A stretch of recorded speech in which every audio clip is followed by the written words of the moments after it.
अस्सलाम वालेकुम दोस्तों, आज की हमारी जो वीडियो है वो फुल बेस कर रही है चाइना की तरक्की के बारे में। आपने ये वीडियो को फुल वॉच करना है। इंशाल्लाह ये वीडियो आपके लिए बहुत ही हेल्पफुल साबित होगी।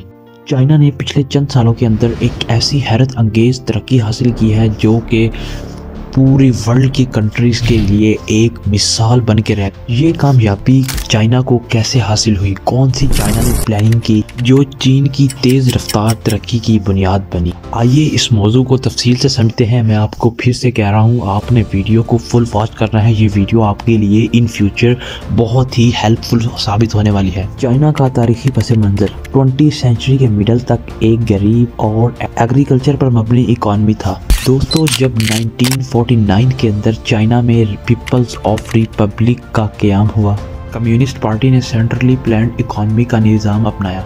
1978 में दंग एक्सवाइपिंग की लीडरशिप में economic reforms and open door policy introduce की गई। ये डिसीजन चाइना की डेवलपमेंट के लिए एक गेम चेंजर साबित हुआ और मॉडर्न प्रोग्रेस का आगाज़ हुआ। पार्ट 2 में अगर हम बात करें चाइना की तारीखी वजूहात, strong leadership and planning.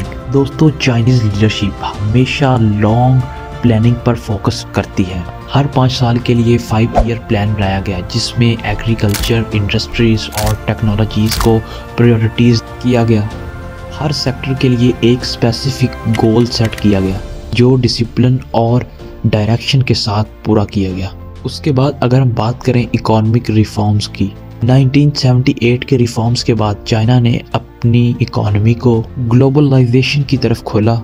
Foreign investment को अट्रैक्ट करने के लिए स्पेशल इकोनॉमिक जोन बनाई गई। लो लेबर कॉस्ट और एफिशिएंट प्रोडक्शन की वजह से चाइना वर्ल्ड का मैन्युफैक्चरिंग हब बन गया। उसके बाद अगर हम बात करें टेक्नोलॉजी इनोवेशन के बारे में, चाइना ने टेक्नोलॉजी में हैवी इन्वेस्टमेंट की। आर्टिफिशियल इंटेलिजेंस, रोबोटिक्स और स्पेस में चाइना का आज मुकाम सबसे आगे है।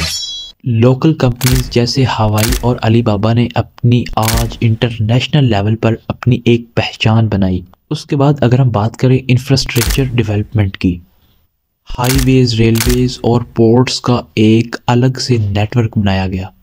बेल्ट एंड रोड इनिशिएटिव के ज़रिए चाइना ने अपनी कनेक्टिविटी और इन्फ्लुएंस को एक्सपेंड किया।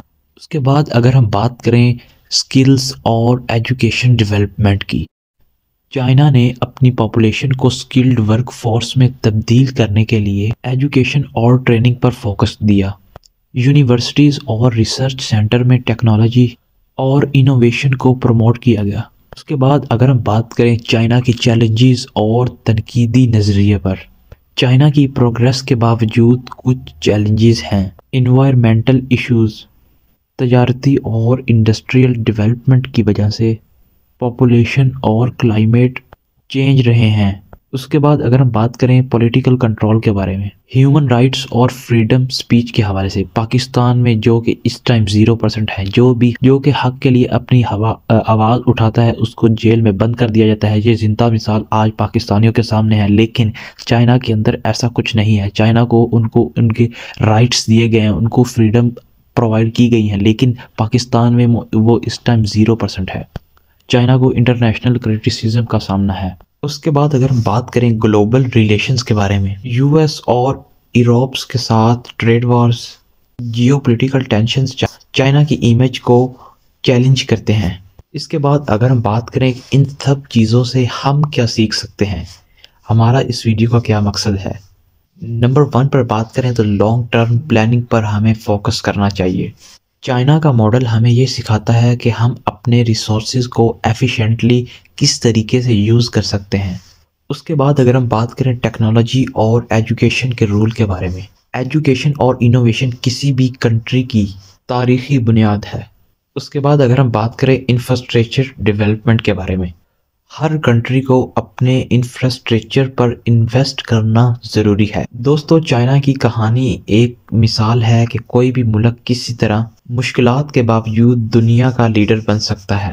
लेकिन हमें इसके लिए ये भी समझना होगा कि प्रोग्रेस के लिए एथिकल वैल्यूज़ और सस्टेनेबिलिटी को भी नज़रअंदाज नहीं करना चाहिए।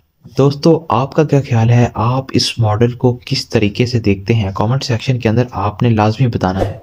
अपनी राय ज़रूर दें और हमारे चैनल को सब्सक्राइब भी कर दें, बेल आइकन को भी प्रेस कर दें ताकि हर इस तरह के टॉपिक्स पर आने वाली वीडियो सबसे पहले आपके पास आए।